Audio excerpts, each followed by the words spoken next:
नए साल में 2026 में कुछ और याद रखो मत रखो, ये ज़रूर याद रखना कि किसी भी औरत को बदचलन मत कहना, किसी भी औरत को प्रॉस्टिट्यूट मत बोलना, किसी भी औरत को आउटलाइन की मत कहना, क्योंकि तुम भी किसी औरत के पेट से ही निकले हो। तुम्हारी माँ भी एक औरत थी। मैं तो कहती हूँ ऐसे सोशल वर्कर जो मैंने काम किया है, जो ये रोड पे खड़ी होती है ना रात को, चाहे फिर वो रेड लाइट एरिया हो, नाम तो नहीं लूँगी, हर शहर में ये रेड लाइट एरिया वगैरह उपलब्ध है।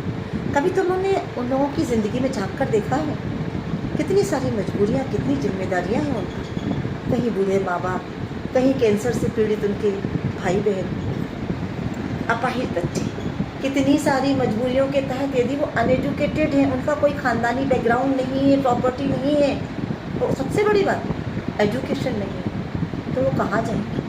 वो अगर प्रॉस्टिट्यूशन नहीं करेंगे बेचारी तो क्या करेंगे? मेरे कहने का अर्थ प्रॉस्टिट्यूशन को बढ़ावा देना बिल्कुल नहीं, नो डाउट प्रॉस्टिट्यूशन यानी वेश्यावृत्ति समाज पर एक बहुत बड़ा प्रॉब्लम है। लेकिन अगर कोई मजबूरी में रोड पर खड़ा हो रहा है, रेड लाइट एरिया में जा रहा है, तो उनको बदचलन कहने के पहले तुम खुद भी तो अपनी गिरेबान में झांको और उन लोगों की गिरेबान में झांको जो वहाँ जा रहे हैं, चाहे फिर वो एक मजदूर हो, ऑटो से आने वाला हो या कार से आने वाला। क्या वो शरीफ हैं?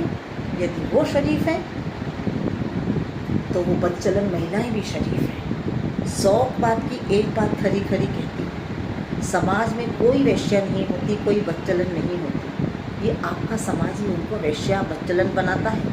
और अगर आप एक औरत को वैश्या कहते हो तो याद रखो, तुम्हारी माँ, तुम्हारी बेटी, तुम्हारी बहन, इनको भी कोई बदचलन और वैश्या कह सकता है। और नहीं कह सकता है तो क्या पता वक्त इतना बलवान होता है कि कल को तुम्हारी माँ, तुम्हारी बहन और तुम्हारी बेटी को ये काम ना करना पड़े, मजबूर होकर रोड पर खड़ा ना होना पड़े। तो दोस्तों, कहने का तात्पर्य ये है, यत्र नार्यस्तु पूज्यन्ते तत्र रमन्ते देवता। जहाँ नारी का सम्मान होता है वहाँ देवता भी वास करते हैं।